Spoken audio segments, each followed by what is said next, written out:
Influencers is brought to you by 7 C's. Start your day the right way. Soya Studios, located in the Flowers Plaza, Carmichael Road West. ACG Wholesale, with quality service and great prices. The Beauty Barn, hair and beauty supplies, delivering beauty products straight to your door. WhatsApp 242-812-8500. Real Time Sound Studios. And Global Transformation Media, transforming you from the inside out. Welcome to Influencers on Guardian Talk Radio, 96.9 FM, and I'm your host, Lady Shema. And on this radio show, we take you into the world of leaders within Bahamian society and the global community to give you insight on how they use their influence to bring about positive change. We provide this platform for influencers to inspire our listeners with their personal stories on how they maneuver and strategize to still be impactful and influential even in this new norm environment post-COVID-19. It is our hope that the stories and insight of the influences we bring to you will inspire you to use the power of your influence to bring transformational change to your immediate environment, Bahamian society, and for some, even across international divides. And today, we delve into the mind of a Bahamian parliamentarian who has distinguished himself as an inspirational figure, especially to that sector of our local demographic who fall under the category known as millennials. At the age of 22, he became the youngest elected member of parliament in the history of the Bahamas and the Caribbean community. He is the sitting member of parliament for the Bain and Grandstown constituency, and he currently serves as parliamentary secretary in the Bahamas Ministry of Tourism and Aviation. He also serves the Darlings, the youth of this nation, as the founder of the Rising Star Organization, an elite male mentorship program designed to train, empower, and equip young male student leaders with the tools to become world changers. So today, influencer Travis Robinson sits with me as we discuss the topic, the Bahamas, a nation in recovery mode. All this and more when we return here on Influencers on Guardian Talk Radio, 96.9 FM. Need your picture taken? Well, if you want it to look its best, then go to the best. It's Soya Studios, capturing your special events, portraits, passport, job, and visa photos. Plus, there's more. Also offering professional printing services of business cards, letterheads, signs, and banners. Opened Monday to Saturday, 8 a.m. to 7 p.m. and Sundays, 10 a.m. to 4 p.m. It's a legacy. 28 years and growing. Located in the Flowers Plaza, Carmichael Road. Call 361-7786. Staying healthy has taken on a whole new meaning these days. So we ask, why do you put your health first? As a business professional, I need to make the most out of my work days. I'm a teacher, and I want to be there for my students. In sports, I have to be in top form for my team. Motherhood, I just got to keep up with my kids. Because my patients rely on me to be at my best. Staying healthy is important for many of us, and Halib Orange makes it easy. Just one 1,000 milligram tablet of vitamin C gives your immune system a flavorful boost, leaving you protected and feeling good for the day ahead. Halib Orange Vitamin C. Just pop the cap, drop it in water, let it fizz, and enjoy. Part of the Halib Orange family. ACG Wholesale is the answer for retail grocery store owners and everyday shoppers who want to save big. ACG carries a variety of drinks, snacks, meat products, essential dry goods like rice and yellow grits, plus lots of wholesome produce. And ACG Wholesale is a proud distributor of Borden's Milk. Opened Monday to Saturday, 7 a.m. to 5 p.m. Located next to Phoenix Supermarkets on East Street South. Call 392-1155. That's ACG Wholesale with quality service and great prices.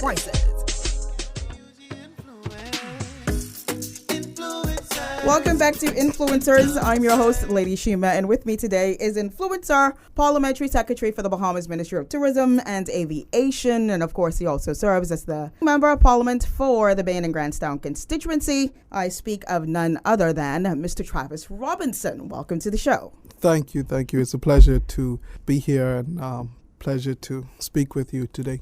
Thank you so very much. And I'm really excited about this conversation because there is a whole gamut of topics that I have here for us to discuss. And I'm really enthralled and excited about the fact that I get the opportunity to interview such a young parliamentarian. I think there's a lot of inspiration to be gleaned from your story. So with that said, let's start with the whole purpose of the show, and that is to use the power and inspiration of influence to really inspire those listeners to use the power of their influence to bring about positive change in their homes, in their communities, in our country. So with that said, let's take you a little bit of a ways back. You're chronologically still very young. Yes. But we're going to go back to your teenage years. Let's talk about those persons who have had, a great sense of influence upon your life and the young man that you've become today. Well, growing up in Bain Grants town, I didn't really have a lot of local community influences that live within the community. However, in the school that I attended, C.R. Walker and T.A. Thompson. A matter of fact, in T.A. Thompson, my junior high school, my 7th grade homeroom teacher, Ms. Ayan Seymour Bain, who became my adopted mother, has had the most major influence on my life. C.R. Walker Senior High School, my geography teacher, Mr. Freddie Munnins, he would have had that male influence on my life. That helped to rear me into the young man I am today.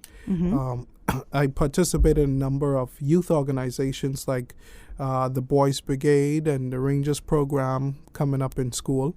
And the mentors in those programs like Captain Moxie and Captain Wellington Ramsey in the Boys Brigade, they really steered me on what it is to be a young man of power and influence and conviction. But overall, interestingly enough, my major influences and mentors have been laymen and common individuals in society. Like the ones that you just named, and a really outstanding influence upon your life, yes. And I'm believing that this has had an impact on you being the founder of the Rising Star organization, an elite male mentorship program designed to train and to empower and to equip young male student leaders. Now, before we really even get into the troves of talking more in depth about what it is exactly that you do with this mentorship program, some of which, of course, is quite obvious, watching the news, and this is often the topic of discussion, looking at the amount of young Bahamian men being hauled before the courts. And a lot of times when we go behind the scenes and we get a backdrop of the story and we get a little bit more of an insight as to how they unfortunately ended up before the courts, it always tends to be brought right back to that starter point and place. And that is the father figure, that hole that void that needs to be filled. I believe that there's a relationship between the two. And I'm talking about this mentorship program and what it is that I just mentioned. What are your thoughts? Well, I fully agree. I often say to people a lot that the older generation that point their finger at my generation often forget who raised the same generation. And so it is what we see today is a direct result of the older generation's tutelage or the lack thereof. And oftentimes, young men, particularly, because I was with them, the young man you hear sitting here today speaking, I wasn't always well grown and poised as I present myself to be. I was a part of the Nike Boys gang in Baintown and running the strips and going down to Junkanoo and throwing bottles and getting locked up. And I was into all of that, because I didn't have a quote unquote strong father figure inside my life, right? But I didn't use that specifically as a reason why I couldn't become something greater in life. In fact, as I mentioned earlier, my role model and mentor was a woman that really raised me into being the refined young man I am right now. But, I think a lot of young men are not just necessarily looking for a father figure. Yes. But really looking for an opportunity to express, themselves personally in terms of what are their dreams, their aspirations, their goal. How do they see themselves fitting inside society? Yes, that's a good point. And for me, when I talk to young men on the blocks and on the streets in Baintown and elsewhere, yes, they just want to be heard. They want to feel like they belong, and thus, my mentorship, Rising Star Male Mentorship Organization, was really birthed out of a desire from me as a young student from Stephendale Primary, wanting to go back to my school and give back of some of the things they have given to me. My guidance counselor at Stephendale Primary, Ryan Barnett. Yes. He was the one who really gave me that way out, in terms of when I come to school in the morning, I wouldn't have lunch or anything. I got my lunch from the free lunch program. I wore a shirt that only had 3 buttons, big, amazing. Short, overgrown pants, bleached out, bust up shoes. But I still came anyway because more often than coming for school, I came because I had someone I could have talked to. And that was my guidance counselor at the time. That's good. Yes. And so that passion and desire spurred me to create that organization where other young persons like me will have that same opportunity. That's a really awesome testimony. And let's talk a little bit more specifically and in some detail of some of the work that you've done so far through your mentorship program historically. Right. So the mentorship program was really designed, as it says, equipping young leaders to become world changers. What I found growing up as a young boy in Stephendale Primary and then T.A. Thompson when I went on to become the head boy there, and then C.R. Walker when I went on to become the head boy at that institution. Outstanding. Is that a lot of organization, particularly like when I was in the gang, etc., there were numerous organizations that catered to the quote-unquote at-risk young person. Yes. You had the Youth Against Violence, you had the Shaw program, you had Teen Challenge with Mr. Fox, and the list goes on. Yes. But then when I really looked at a program that catered for someone like me at the time in junior high school where I was in the gang, but I'm now on this path of becoming an academic individual. The programs were not there, and I often tell people, not because a young boy is well educated means that he don't need the grooming and the organization to bring him up as though the at-risk individual. Yes. So Rising Star was really birthed out of the belief that I had that young leaders in school. So my program really focused on the 3.9, the 2.9, the 3.0 and above students, because the goal is how do I give those individuals, those young boys who are already performing, and because they are performing, a lot of people think, well, they don't need the attention, they don't need the help, they already got it all together.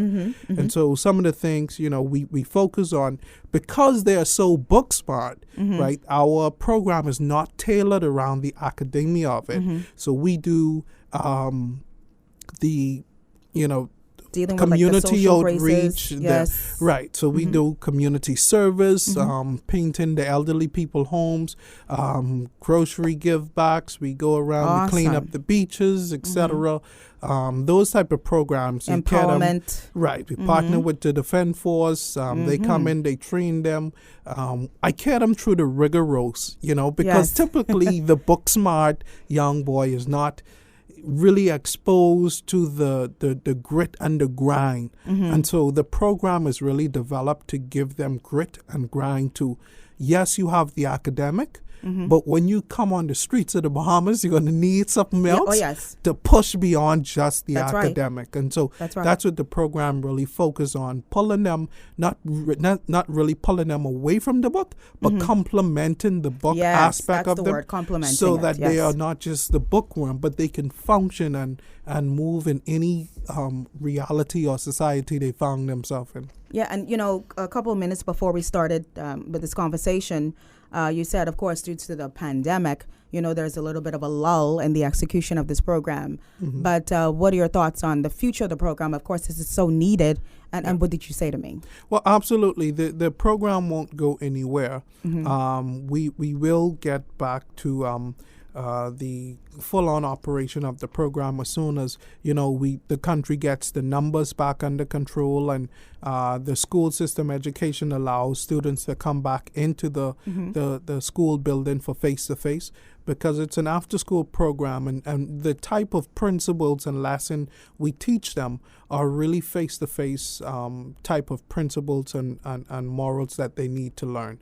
But in the meantime, I do work with the guidance counseling department. Good. That's good. In the meantime, until we get back to that program, and I would come in and I would do guest lectures at different schools for the young boys, etc., awesome. to talk about what the program is about and to give various sessions on the program until we get back to that one-on-one intermingling with them. That's really awesome, because there are so many different ways and modes and, having to pivot. And so many of us, we had to do that. And that's exactly what you did there with this awesome program. And I'm just praying and hoping that sooner than later, we can get beyond this pandemic. Absolutely. So that we can get back to some face-to-face with such an awesome program as that one. But with that said, of course, our topic for today is the Bahamas, a nation in recovery mode. And I want to talk to you more so in the Office of Parliamentary Secretary for the Bahamas Ministry of Tourism and Aviation. But right before we get into that in detail, let's talk a little bit about your rise in politics. You have a very, very, very interesting story. You just shared a little bit about your personal background. And to be honest with you, it's the first time me hearing some of what you had to say. So I am extra inspired by your personal story today, Paul Sec, today. But 22 years of age, the youngest in Bahamian history to be elected into the halls of Parliament. Handedly defeated the PLP incumbent back in 2017, Dr. Bernard Nottage, who's 71 years of age at the time. And, of course, the PLP having a strong hold in that area. Let's talk a bit about that victory. And I want to segue into talking just a little bit about 2022 as well.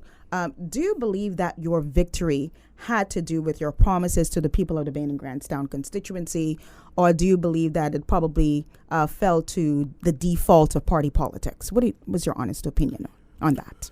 Well, I tell people often when I talk about my stance in Baintown and who I am, I'm not running for Baintown.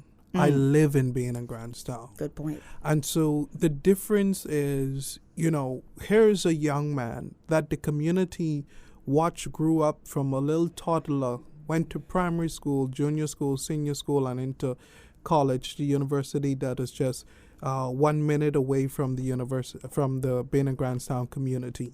So being a part of programs that I mentioned earlier, like the Boys Brigade at Bethel Baptist Church on Meaton Street, and the Rangers program at C.R. Walker, and different organizations I was a part of, it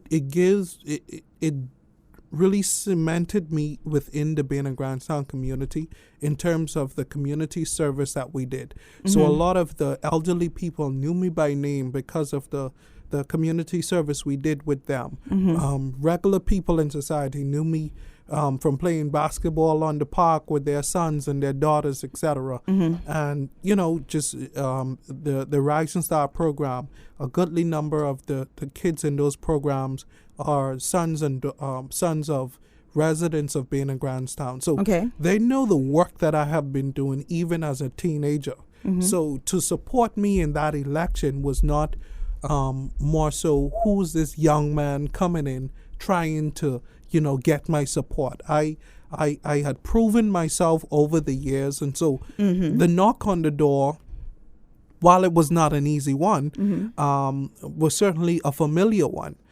Because as well, while I joined the FNM at the age of 20. Well, when I joined the FNM and went into election, my campaign actually started out as a 21-year-old independent candidate for Bain and Grandstown. Yes. And so it was in my independent run that both the leadership of the FNM and the then Progressive Liberal Party invited me to have a sit-down conversation with them. Obviously, at the time, the PLP was not the most favorable in society in the 2017, going into 2017 That's general correct, election. at the time, yes. And so I had agreed to meet with Dr. Minnis. And, we sat down, we had a conversation, and he talked to me about his vision and his desire for the community. And I realized that it had lined up with my desires and dreams for my community that I, still live in today. And thus my transition from independent and all of my team and everybody who was with me merging into the Free National Movement. Okay. So mine has never been a political thrust. It has always been a community activism. Thrust? Okay. Yes, always. I worked with the Ministry of Youth, Sports and Culture, drafting youth policies, etc.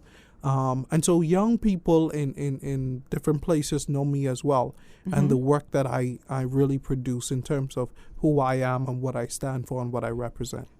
So listening to what you said just now, you sincerely believe that your win in 2017 has solely to do with the work that you would have done as an independent candidate in the Bain and Grantstown constituency, and nothing by default by way of party politics in 2017. Right. So I wouldn't say the victory was by default, because I think the victory margin was by almost 1,500 votes, right? So let's say if I give 500 votes to the party political brand, that's still another 1,000 votes that has to be attached to something. And bear in mind, we're talking about a PLP black belt community. Right? This is true. So the party brand really didn't carry much leverage in such a community, right? So that's why I say when I chalk up the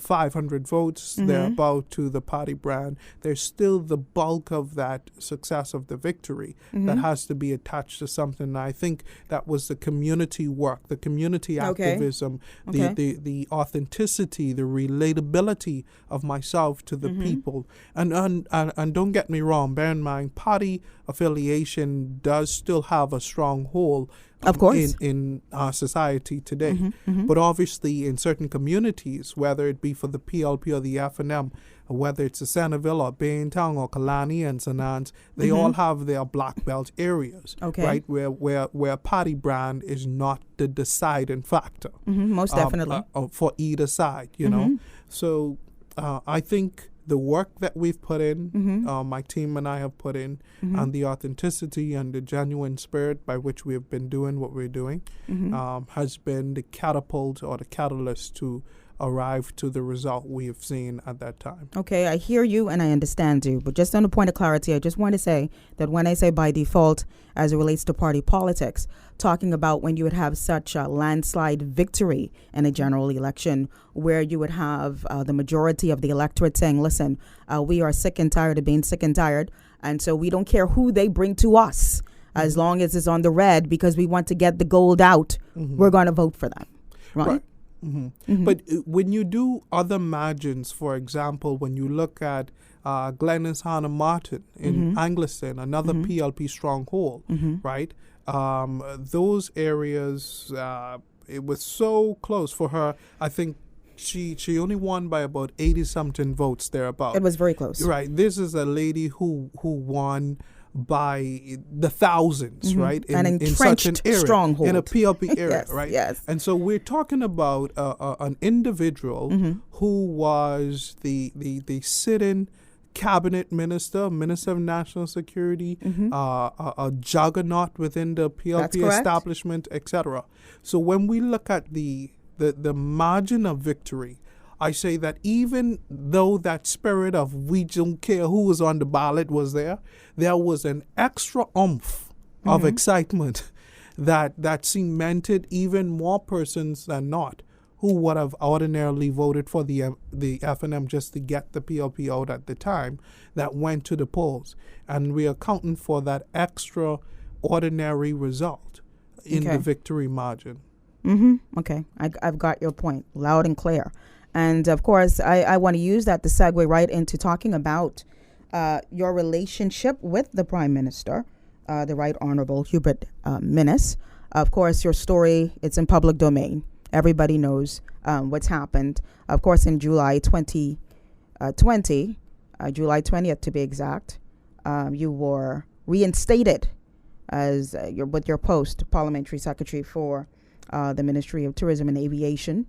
And just being from the outside looking in, and now more so on the inside as of recently, you're doing quite the phenomenal job. But you have had your seasons, you have had your times of ups and downs. I would like to ask you about the power of influence as it relates to your relationship with the PM, because there were some persons who said that you would never return because of why you were fired in the first place back in 2018. And of course, that had to do with the vote on the VAT going from 7.5 to 12%. And lots of talk amongst the electorate saying, listen, you never go against the big chair, because when you go against the big chair, you're out. And that's exactly what happened to you. But surprisingly for some and not surprisingly for others, there is this reinstatement to the chair of Parliamentary Secretary. What do you think led to this reinstatement? Were there private conversations, or do you think that there was just this time to really sit down and have an introspective look and to really take a deeper look at what really happened and maybe, coming to a realization that a wrong decision was made? What would you say? Well, I would only say that, from the time of my termination in 2018, the Prime Minister and I, even prior to that, shared a very amicable relationship, one where we are so close in our party that we are sometimes considered as father and son. And I say that because the relationship we share and the decisions we make are not from a standpoint of hatred or a desire to see the next person fall. My decision to vote against the value-added tax was solely that of my commitment to the people of Bain and Grantstown, and a commitment to them that I would stand up and I would fight for them no matter the cost or no matter the outcome. And his decision to terminate me was not just myself, three others, because it was four of us. Of course, yes. Was not one of a standpoint of hatred or animosity or any of that sort. He was doing his job as prescribed by the Westminster system, as were we as members of Parliament doing our job and how exercising our right to support or not to support a bill in the Parliament. And so, today we still share a very cordial relationship. I think my reappointment had much to do with the reality that both of us had good intentions when we did what we did. Speaking in terms of myself and the Prime Minister, he had an obligation in his chair. I understand, yes. And I had an obligation to the people of Bain Town. So it was his obligation as the PM, according to the Westminster system, to fire you because you came against the majority, because you came against more specifically what it is that he had intended, that we're going from the 7.5 to the 12. Right. So in the Westminster system, the parliamentary secretary, like a minister, is bound by parliamentary rule to support the government's decision. You serve at the PM's pleasure. Precisely, right?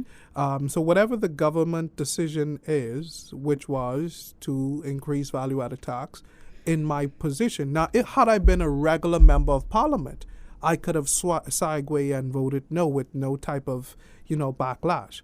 But the appointment I held me also to these, in my view, antiquated laws that has not served our country very well over the many years. You call them archaic. Archaic, and so I was not one as a young individual to come and to simply acquiesce to a system that I don't believe in to begin with.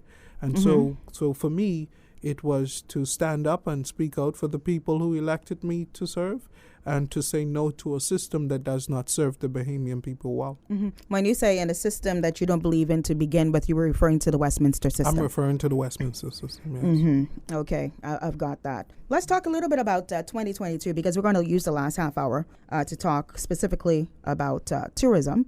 So let's just continue to flow with this conversation. There was something that was said that really caught my eye in my reading and prepping for this particular show. It was the opinion and some words that were said outright by opposition Senator Fred Mitchell. And I'm going to quote from a news report that's from July 2020, when he was referring to the fact that you were being reinstated as parliamentary secretary, where he said, to add insult to injury, public monies are being expended to provide a job to a repentant and contrite backbencher in the Ministry of Tourism when the country is being shut to the main tourist market. If he had said that to your face, if you were having a one-on-one, what would be your response to the senator?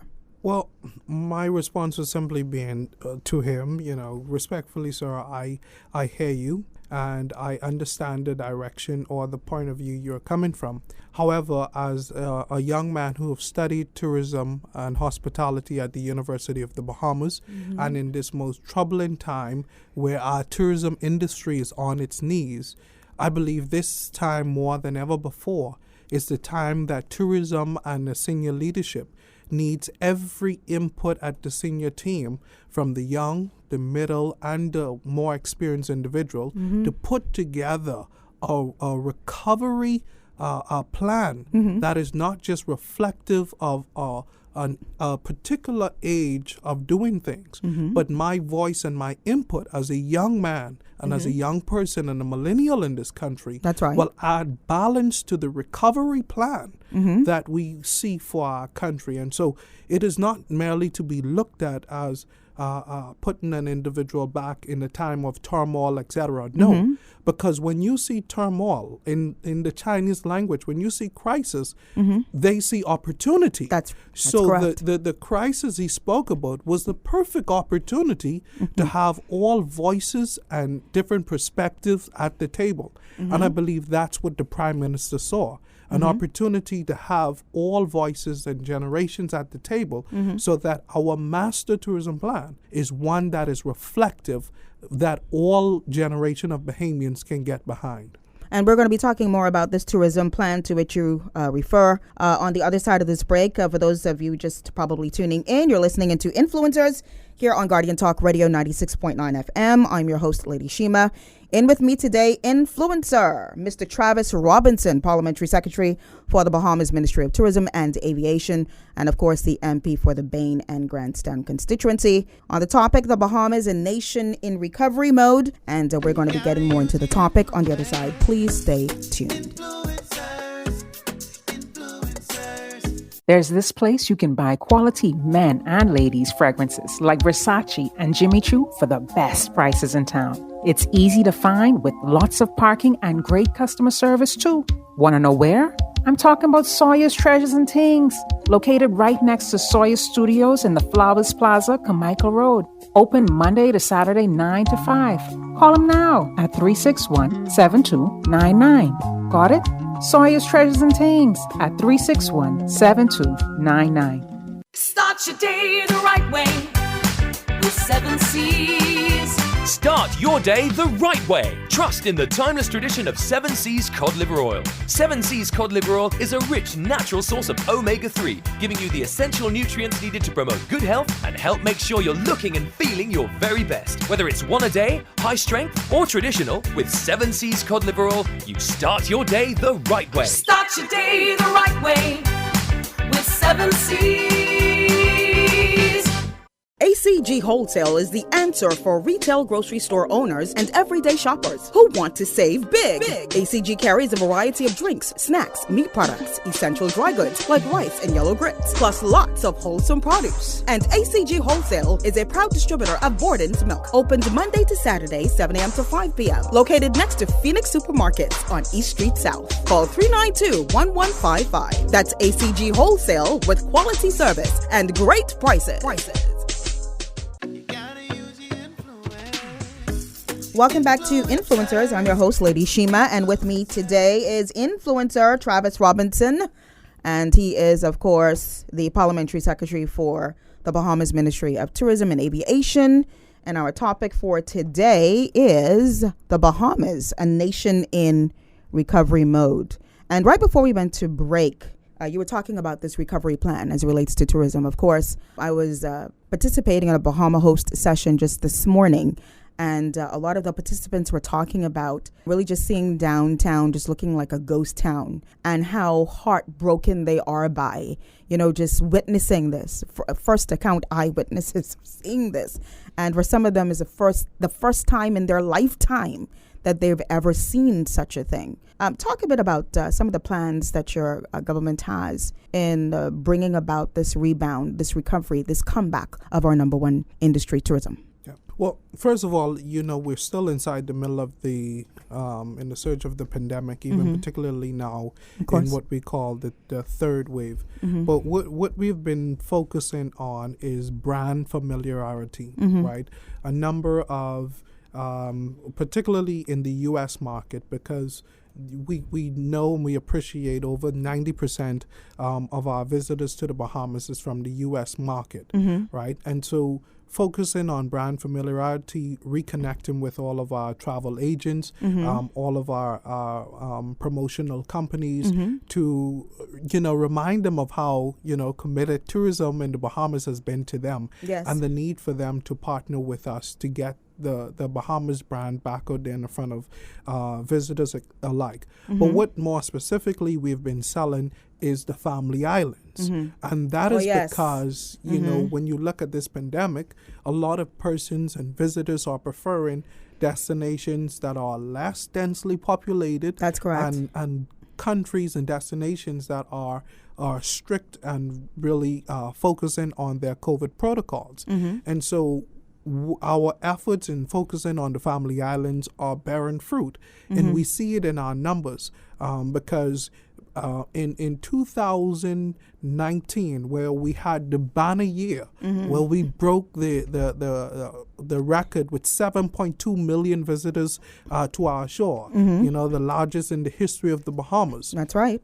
Tourists coming to the Bahamas was about 75 to 80% coming to Nassau, New Providence, and about 20% going throughout the remaining family islands. Yes. Today in 2021, when we look at the numbers, there's about 60%, 55 to 60% of the tourists coming to Nassau, and a whopping 40% going to the family islands. That's almost straight down the middle. Yeah. And so when we look at the numbers, it's a direct reflection of our marketing advertisement, which was sell the family islands, less densely populated, a less COVID risk environment. Yes. We had islands in the Bahamas that had zero COVID numbers. That's right. Right? So instead of selling, Nassau and Grand Bahama, had the skyrocketed numbers. But at the time, you had the Eleutheras, the Long Islands, the Exomas, etc., with 1 and 2 and 3 cases. Yes. So when our travel agents sold that to tourists abroad, individuals looking to go on vacation, Eleuthera is busting through its seams. It was an easy sell, right? And so even now we're about to invest another $400,000 into Eleuthera to build a temporary airport terminal until the main airport takes break ground and begin construction, because Eleuthera is busting through its seams. Yes. So the marketing approach has been a very cautious one, because even if you look at November 1st, 2020, when tourism in the Bahamas, when we had the grand launch of the Bahamas is open for business back in November 1st, 2020, one of the flack we got at the time during November 1st of 2020 was that the Bahamians were not seeing, in their view, enough marketing and promotion of the Bahamas, etc., out there. Yes.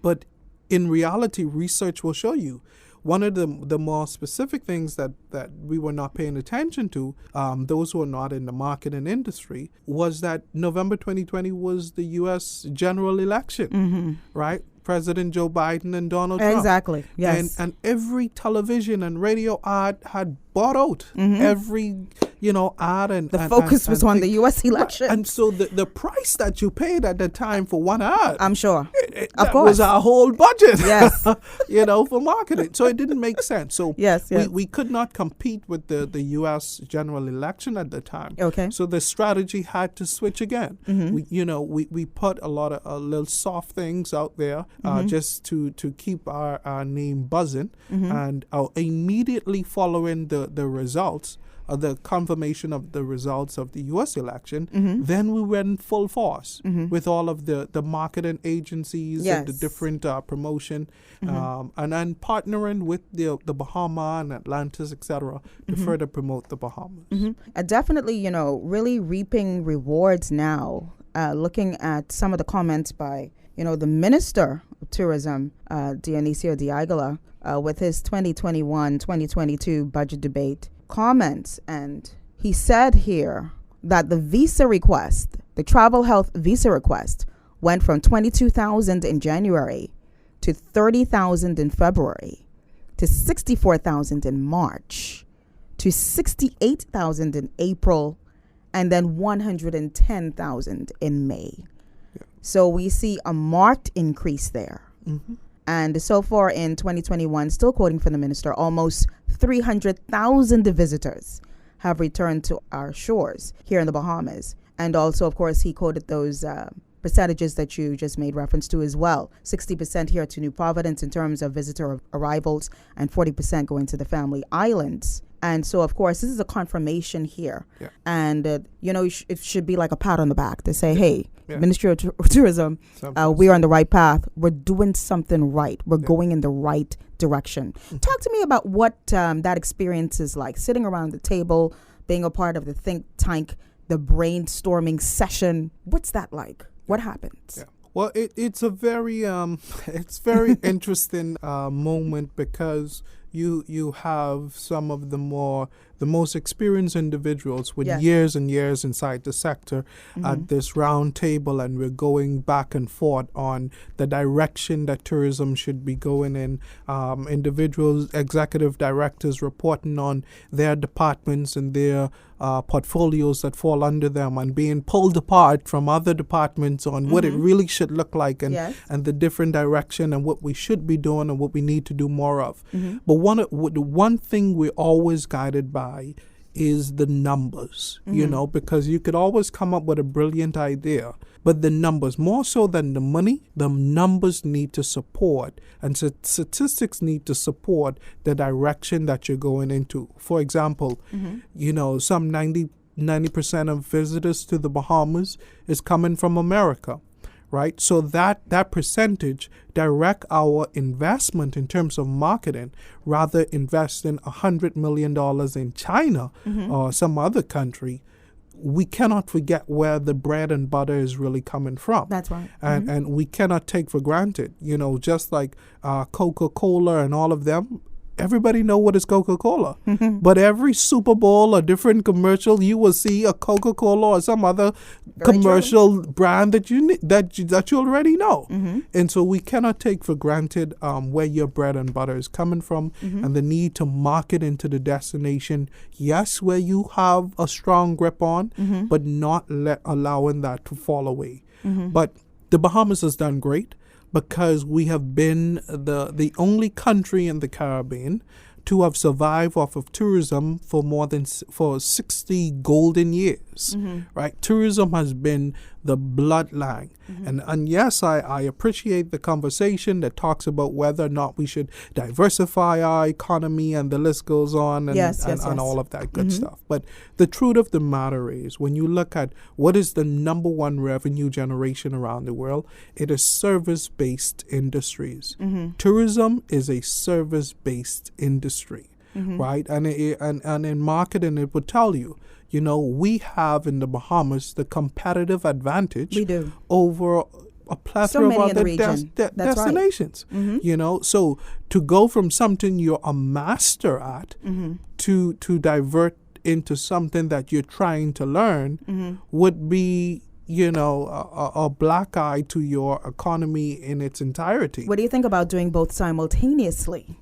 I think the simultaneous approach should come from us as a Bahamian people, and I think the government has been trying to do that when we look at the institution of the Small Business Development Center, where local Bahamians can go and get grants, etc., to start up a business, further promote your business, inventory, etc. Yes. The government is not saying that tourism should be the end-all and the be-all, but what we're saying is that we are the master at this.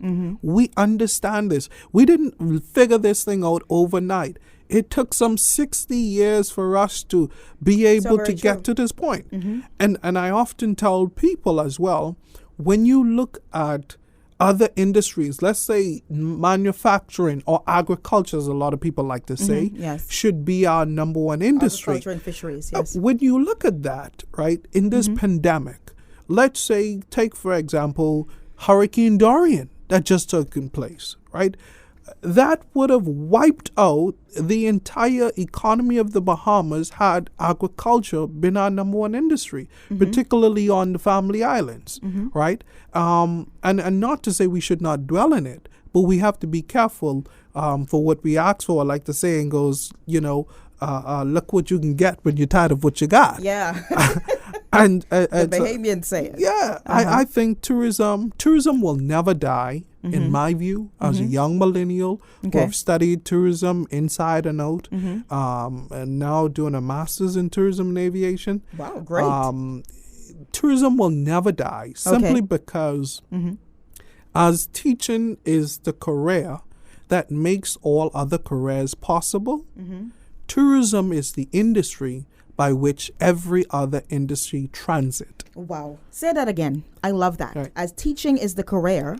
Teaching is the career that makes all other careers possible, tourism is the industry by which all other industries transit. You mind if I borrow that sometime in the future? You can. You can. Please do. I really love that. That's an awesome one. And talking about that and talking about, you know, tourism making a comeback.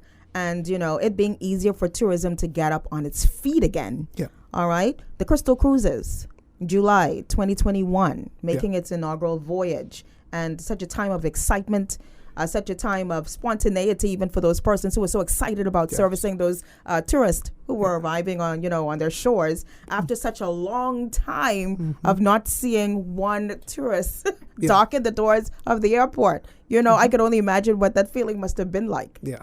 Absolutely. It was a thrill. Even for us, you know, our tourism, it was, oh my God, long overwaiting. And it was a lot of work that went in the background to make this possible. But this has always been home porting in the Bahamas for the cruise ship. Has always been a dream of the Bahamas. And crazy enough, we were laying the foundation. With now you would go downtown, you see the new cruise terminal being built. That's going to be world class. That we were laying the foundation prior to COVID to venture into home porting. But COVID had another idea. Yes, it certainly COVID came and catapulted or fast-tracked that idea. It did. And allowed home porting in the Bahamas to become a reality much sooner than we ever anticipated. Obviously, as well, in connection to the policies that the CDC in America, Center for Disease Control, had put out, which was a no cruise, no sailing order. So cruise ships could not leave America under any, you know, circumstances. And so, hey, the Bahamas jumping there. Guess what? Hey. We have 16 major inhabited family islands that are unique and different. That's right. You know, you may not could sail from America, but this is a sovereign territory. You could come here. You could start in New Providence, go to Eleuthera, go to Long Island, etc. And so that's how that really came about. So we have on the weekends 1,600 tourists fly in every weekend to board those ships, Crystal Cruise, Carnival Cruise, at downtown Nassau, and sail throughout the islands of the Bahamas, disembark those ships, stay in our hotels, ride in our taxis, eat in our restaurants, etc., and pump the money, the American dollar, into our local economy. That's the multiplication effect. Yes. And we're totally loving it. And, talking about the multiplication effect, in this Bahama Host session experience this morning too as well. And we're going to talk more about that because we just had about 760 graduates just the other day. Absolutely phenomenal. Yes. But one of the participants said something very, very interesting, and it really stuck. And he said he loves what the government is doing with the recovery efforts when it comes to our number one industry. However, the downfall that really sticks out for him, especially with having family who worked in the straw market, he thought that maybe it should have been opened and that you should have, your safety protocols and probably do like a rotation system and have it set up where you would have your social distancing and all of that adhered to, and still have it open, just like how we have other services that are open to render to the guests and to our tourists as they come and visit the Bahamas. What do you have to say about that, with so many being impacted with the closure of the straw market for such a very long period of time? And that, too, also being a very integral part of what is authentically Bahamian and what it is that we have to offer, especially when it comes to our art and craft.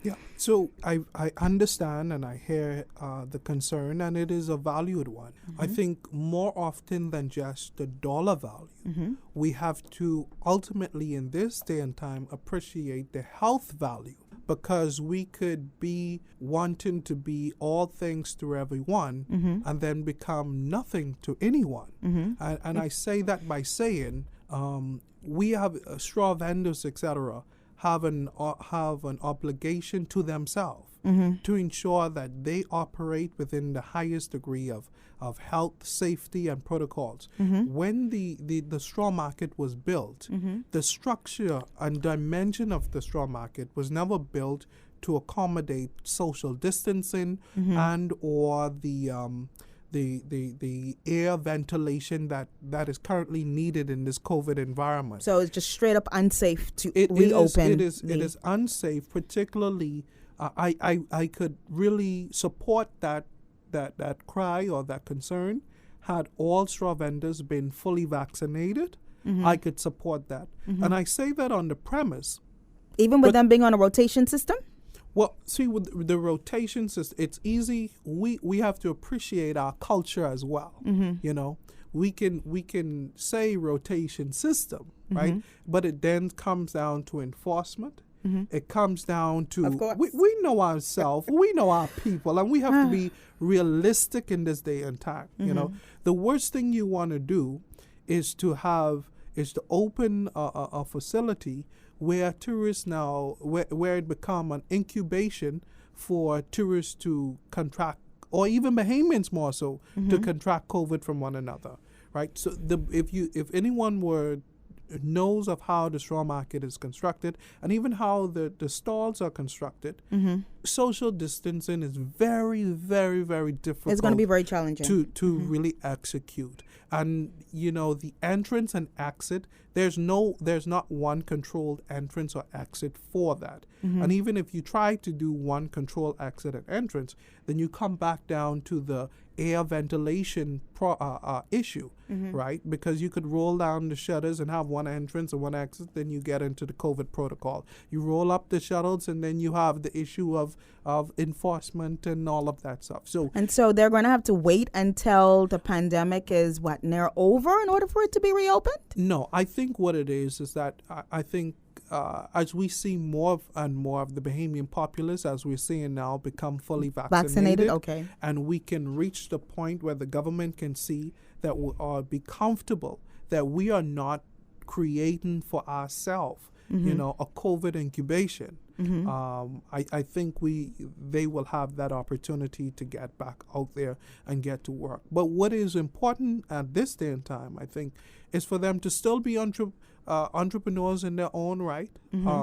I think there are other places downtown that they may be able to to partner with. I'm not certain what the Tourism Development Corporation is doing. I know that's an entity with Janet Johnson who work with straw vendors and different people alike to get them placed on, it could be some of the beaches in New Providence, different locations where that tourists frequent, like the monuments, etc., that they could be a part of. But I think the number one priority, as the Prime Minister always say, is to save lives. Good closing point there. And I just really wanted to speak to that because there was such a cry, during that session this morning. And I really, really felt that, especially with so many of them being related to persons who work directly within the straw market. So I wanted to hear from the PolSec on that for sure. But with that said, of course, training is an integral part of the success of the tourism industry.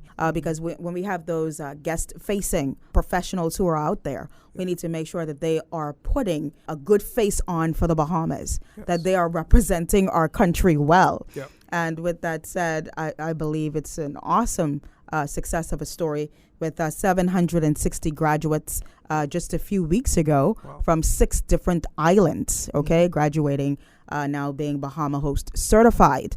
What are your thoughts and ideas and feelings about the whole Bahama Host thrust and purpose and function within the Ministry of Tourism? I think the Bahama Host for me is the very epitome or the embodiment of what we say when we say tourism is everybody's business. That's correct, yes. And the Bahama Host helped to make that slogan possible. You have police officers, defense force officers, customs, immigration, taxi, straw vendors, the likes, people from all walks of life, even nurses and doctors, etc., who enroll themselves in the Bahama Host program. And the Bahama Host program is one that explores and delves deep into what tourism is and what role you play, and from whence we have come to where we are now, and how we can all play a role in taking the country and tourism forward. And so the program, it's a stellar one. It cannot go anywhere anytime soon. And the program is like the diamond, the jewel. It really is. Of the heartbeat of tourism and what we do. Because even just one session, one enrollment in Bahama Host could change your perspective on how important tourism is to this country. And I'm sure in your role and other persons who would have taught a class or worked with them, you hear the feedback, the comments. I didn't know tourism was so involved. So much of that. That's right. And that is what Bahama Host does, ensuring that everybody understands in this country, tourism is everybody's business. That's right. 44% of our gross domestic product, our GDP, is the tourism industry. 70% of the employment force, indirectly and indirectly linked to the tourism industry. That's correct. I hear people, I'm a mechanic. I don't work in tourism. I don't have to work for tourism. Yeah, but we have leisure tour, majestic tours. When their bus broke down, they go to you. That's tourism dollars they pay you with. I'm a cook. I mean, come on. We have chefs all there. I'm a banker. We have a whole accounts department in tourism, in the hotel industry. I'm a lawyer. We have a legal tourism. We have a whole lawyer in tourism. We have, every career possible. Yes. You can find in tourism. Tourism is the industry by which all other industries transit. Whether you are, obviously a teacher, teach about it, right? Whether you're a teacher, a lawyer, a doctor, etc. Whether you are just a mason, right? Again, it comes back down to architect. All these hotels and things being built, that's tourism dollars. That's right. When you jump on a plane, that's tourism. That's right. Most times, a lot of persons talk about, their career and what they do and talk about, I've never been in a hotel and I don't go downtown and all that. And they come up with all the strange allusions that they can say.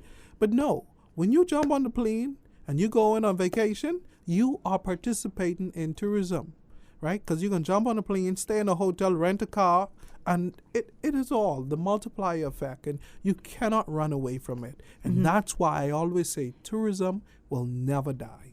As we wrap up our conversation today on the topic, the Bahamas, a nation in recovery mode, of course, the Prime Minister, the Right Honorable Hubert Minnis, has really been pushing the vaccination thrust, right? He's, get that jab, get that jab, get that jab. And of course, lots of conversations, a lot of skepticism as it relates to the only one that was in country at the time, AstraZeneca, and for a very long time. And as of Monday coming, that is per the time of the recording of the show, you're now going to have your Pfizer, and I believe J&J will eventually join in with the Pfizer and through the Caribbean Public Health Agency and that partnership there, 128,700 doses of Pfizer. And, ear to the ground and hearing persons saying, listen, now that we have some options, now we're probably going to go and take the jab. So it sounds like you're moving closer and closer to this herd immunity that's trying to be achieved here in the Bahamas so that we can get back to some degree of normalcy. It took a while, but there's still a huge degree of skepticism. There's still a huge degree of fear as it relates to the whole vaccination process. As we close and talking about needing to recover as a people and as a nation, what are your thoughts and what would you like to say to the Bahamian people as it relates to the whole topic of vaccination? Well, I'm no doctor, I'm no scientist, but I would only say, our recovery is in our hands. Mm-hmm. It is ours to lose or to win. Mm-hmm. We have the vaccines in country. A lot of persons, as you mentioned, have been talking about, not wanting the AstraZeneca and wanting to have more options. That is now available to us. Mm-hmm. And, I hear all the comments as well, why take the vaccine? You still could catch COVID. It's the same way you put on a seatbelt and still could die in a car crash, right? It's the same way you take birth control and still can get pregnant. These are not to prevent you from catching it, but it is to support you and help your immune system mm-hmm. in terms of the vaccines if you were to catch it, mm-hmm. right, that you don't end up hospitalized. And I would only tell someone, go down to PMH. Just drive past PMH one of these days. Mm-hmm. See the lines. Look at the videos going around of what's happening. Mm-hmm. The beyond capacity. It's beyond capacity. Mm-hmm. And our healthcare system was not designed mm-hmm. to take on this level of load. Mm-hmm. And I hear That's a lot true. Of people, the government need to do better, and I'm not just talking about this government, but any government's obsessive governments about the hospital and its capacity. We should have had more beds and that, and the list goes on. That's not, I think that's retroactive in our thinking. Our thinking should be, how do we create a healthier society so that we don't have to build multifaceted, giant overload buildings of hospitals? That's not, government should be forward-looking. Mm-hmm. How do you make healthy eating and different products available to your people mm-hmm. to avoid them from having to be crowded in large hospitals, etc.? That's not what the government job is. You have to be progressive in your thinking, in your administration, in your decision making, etc. Mm-hmm. So my only point is, save yourself, mm-hmm. protect yourself. And I'm not here to, force anybody or tell them, you must take the vaccine. No, that's your right, mm-hmm. But respectfully, I think we owe an obligation as citizens, not just to ourselves, but to our family members, to the people around us, to our country, to our society, mm-hmm. to ensure that we do what's in the best interest of us and we do the right thing. Whether the right thing is not taking the vaccine, but for God's sake, keep yourself sanitized. Wear your mask. Social distance. At least right? the basic safety protocols. Yes. Yes. And if you take the vaccine, then good. Still follow the protocols because mm-hmm. we need, as more and more people take the vaccine, we can open the country more. The economy can get back on its feet. Tourists who are our bread and butter will feel more comfortable coming back here, knowing that the Bahamas is the first country in the Caribbean that have herd immunity. Man, listen. Tourism could go to town on that type of promotion. It certainly could. Yeah. And I believe that the word that you shared just now is probably having persons to take a second look. Yeah. Lots of talk, lots of deep thought. It's a serious decision that one would have to make. Yes. But thank you so very much for your time, Parliamentary Secretary, the Bahamas Ministry of Tourism and Aviation, the inspirational Member of Parliament for the Bain and Grandstown constituency, the one and only Mr. Travis Robinson. Blessings, everyone. Influencers was brought to you by 7 C's. Start your day the right way. Soya Studios, located in the Flowers Plaza, Carmichael Road West. ACG Wholesale, with quality service and great prices. The Beauty Barn, hair and beauty supplies, delivering beauty products straight to your door. WhatsApp 242-812-8500. Real-Time Sound Studios and Global Transformation Media, transforming you from the inside out.